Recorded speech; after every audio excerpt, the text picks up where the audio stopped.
अल्लाह मेश अमिगुश, welcome back to my channel. तो थंबनेल देखकर आपको पता लग ही गया होगा कि इस वीडियो में मैं बात करने वाली हूँ cons of living in Portugal, यानी कि पोर्चुगल में रहने के क्या ड्रॉबैक्स हैं। और इससे पिछले वाले वीडियो में मैंने आपको बताया था pros of living in Portugal, यानी कि पोर्चुगल में रहने के क्या फ़ायदे हैं। और इस वीडियो में मैं आपको और भी क्लियर पिक्चर बता देती हूँ, जिससे आपको पता लग जाएगा कि ये कंट्री आपके लिए है या नहीं है। और जो भी मैं इस वीडियो में बताने वाली हूँ वो मेरा ओपिनियन और मेरा एक्सपीरियंस है, जो किसी लोकल या किसी और कंट्री से आए इमिग्रेंट से अलग हो सकता है। तो चलिए वीडियो को स्टार्ट करते हैं। नंबर 1, इकोनॉमी स्टैग्नेट है। यहाँ का जो बेसिक वेज है अगर आप और यूरोपियन कंट्रीज से कंपेयर करें तो काफ़ी कम है। हालांकि 2023 में ये बढ़ा था, 760 हो गया था, ये पहले 705 ही था। और प्रपोज़ल है कि 2026 तक इसको बढ़ाकर 900 यूरो कर दिया जाएगा। लेकिन फिर भी यहाँ पर बहुत सारे देसी लोग जो हैं वो अपने ही देश के लोगों को एग्रीकल्चर फील्ड में या रेस्टोरेंट फील्ड में 400-500 महीना में रख लेते हैं। और आपको पता ही है कि महंगाई तो बढ़ती ही जा रही है। और उसके अलावा जो पॉइंट मैंने हाईलाइट किया था अपने प्रॉज वाले वीडियो में, कॉस्ट ऑफ लिविंग, वो कॉस्ट ऑफ लिविंग बढ़ रहा है क्योंकि बहुत सारे लोग बाहर से आ रहे हैं। और हाउसिंग रेंट, घर का जो किराया है वो भी बहुत ज़्यादा हो रहा है। और लिस्बन एंड पोर्टो जैसी मेन सिटीज़ में घर ढूंढना बहुत ही मुश्किल हो गया है। हालांकि गवर्नमेंट ने कुछ रूल्स इम्प्लीमेंट किए हैं, बहुत सारे घर का इंस्ट्रक्शन चल रहा है, शायद चीज़ें फ्यूचर में ठीक हो जाए, लेकिन अभी तक नहीं है। और इसके अलावा जो इलेक्ट्रिसिटी प्रोवाइडर है उसका बहुत बड़ा share holder Chinese company hold करती है, तो उसकी वजह से महंगी भी है और कॉम्प्लेक्स भी है। आपको एक महीने लेटर आता है कि इस महीने इलेक्ट्रिसिटी बिल आपका ज़्यादा आएगा, अगले महीने आपको लेटर आता है इस महीने आपका कम आएगा। बिल के साथ में ये आता है या उससे पहले ही कम्युनिकेट करते हैं। लेकिन मुझे अभी तक नहीं समझ में आया कि इन लोग का क्या कैलकुलेशन होता है, क्यों कभी आप नहीं भी यूज़ कर रहे हैं तभी भी आपको बिल ज़्यादा देना होता है। कुछ तो कॉम्प्लेक्सिटी है इसमें भी। और उसके अलावा अगर आप एशियन हैं और वेजिटेरियन या वीगन है तो आपको फूड भी थोड़ा प्राइसी हो सकता है।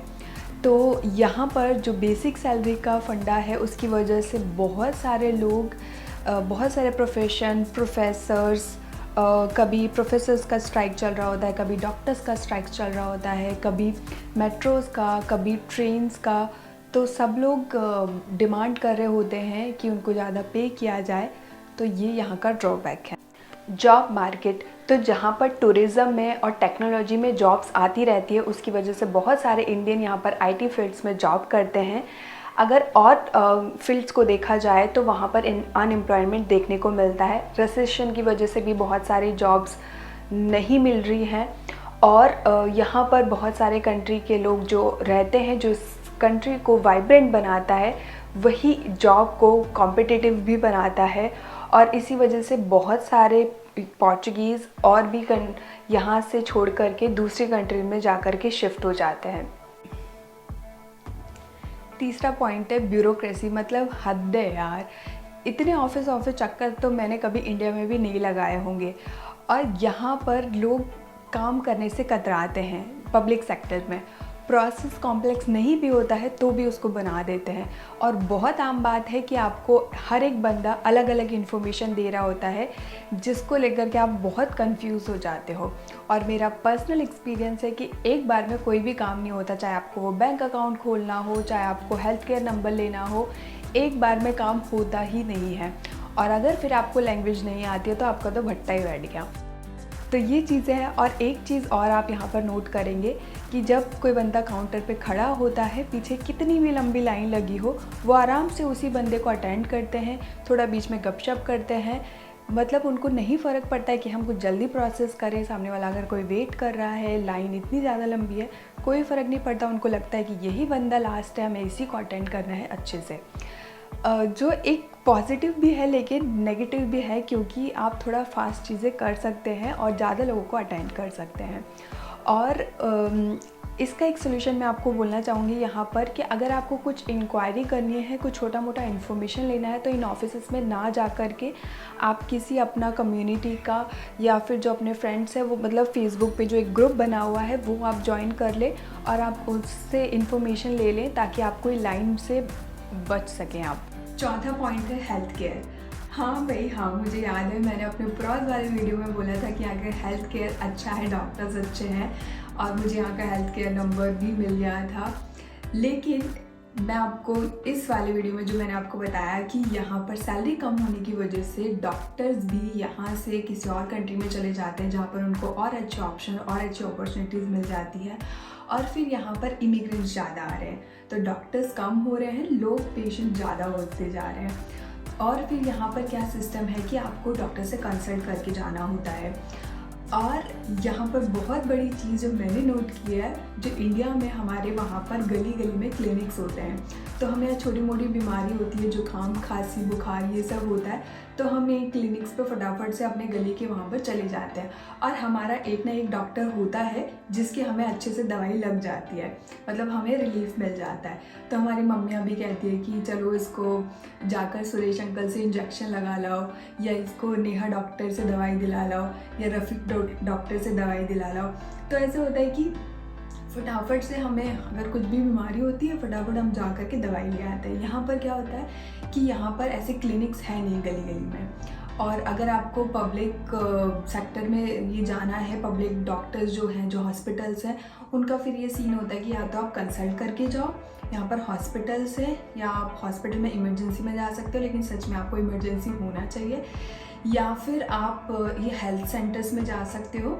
वो health centres mostly Saturday Sunday भी बंद होते हैं, तो आप मॉर्निंग में जा सकते हो बिना कंसल्ट किए, मॉर्निंग में जा सकते हो। फिर अगर आप बीमार हो तो आपको फिर लगता है कि क्या जाए वहाँ पर जा कर के वेट करना ये वो, तो इससे थोड़ा सा मुश्किल हो जाता है यहाँ पर।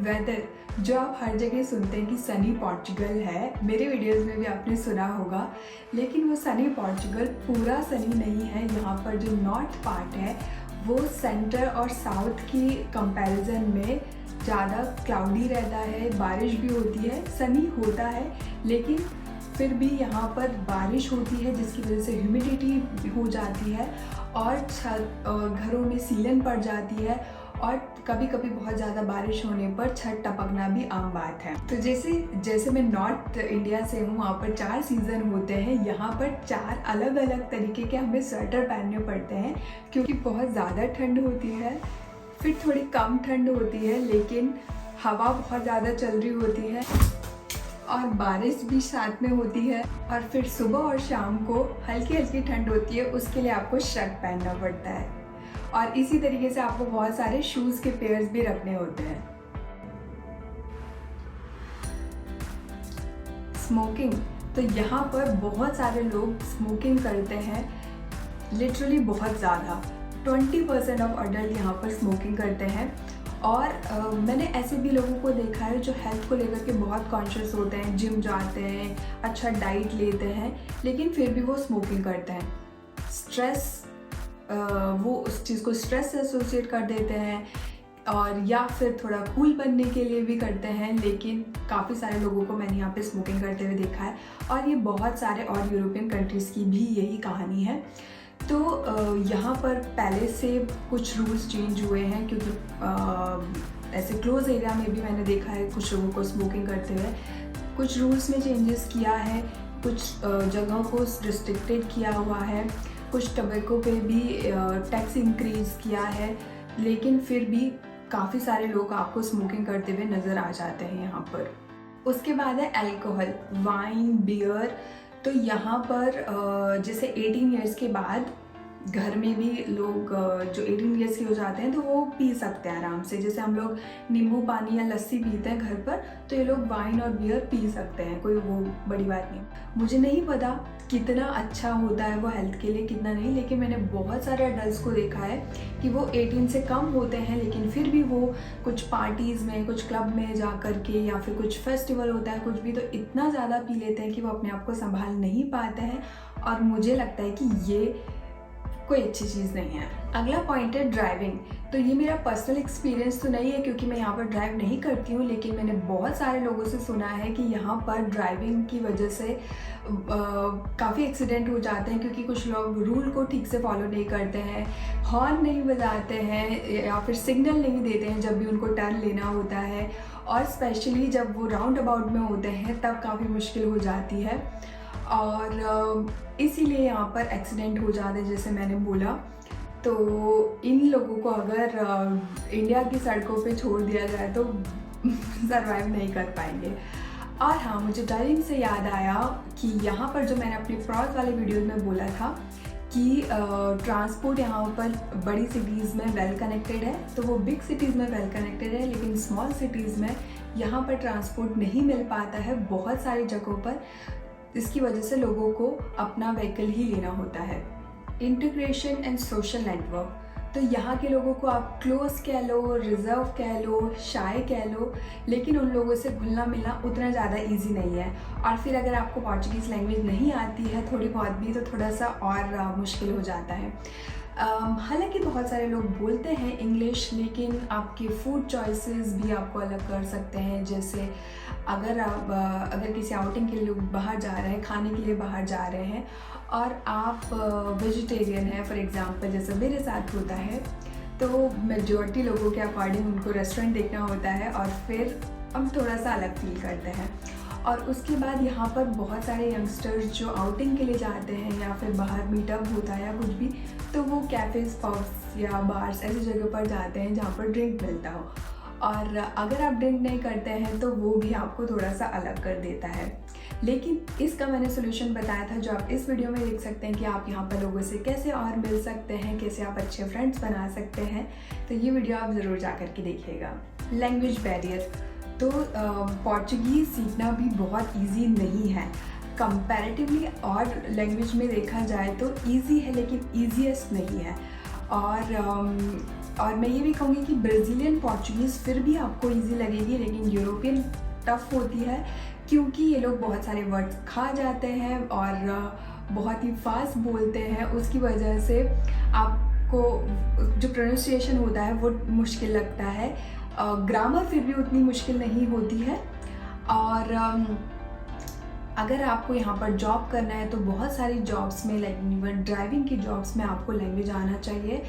और अगर आपको यहाँ का पासपोर्ट चाहिए तो भी आपको at least basic A2 level Portuguese language में आना चाहिए। तो वो थोड़ा मुश्किल हो सकता है, लेकिन कोई नहीं, अगर आप यहाँ पर आने का फ़ैसला कर ही रहे हैं तो आप इतना तो कर ही लेंगे। तो ये सब थे cons of living in Portugal. जैसा कि आपको पता है कि कोई भी कंट्री, कोई भी इंसान परफेक्ट नहीं होता है। किसी भी देश में आपको economic, political issues, pollution, population और बहुत सारा प्रॉब्लम देखने को मिलता है, और एट द एंड हम लोग धरती पर हैं, स्वर्ग में तो है नहीं, तो ये सब आपको हर जगह मिलेगा ही। तो ये था video about cons of living in Portugal, यानी कि पोर्चुगल में क्या ड्रॉबैक्स हैं। तो आपने ये वीडियो देखा। अगर आपको ये वीडियो अच्छा लगा हो, इन्फॉर्मेटिव लगा हो, तो प्लीज़ वीडियो को लाइक कर दीजिए और कमेंट करके अपने विचार शेयर कीजिए। अगर आप यहाँ पर पोर्चुगल में रहते हैं तो आपने यहाँ पर क्या और देखा जो मैंने इस वीडियो में मेंशन नहीं किया, तो आप इसमें कमेंट करके मुझे बता सकते हैं, जिससे और लोगों को इन्फॉर्मेशन मिल जाएगा।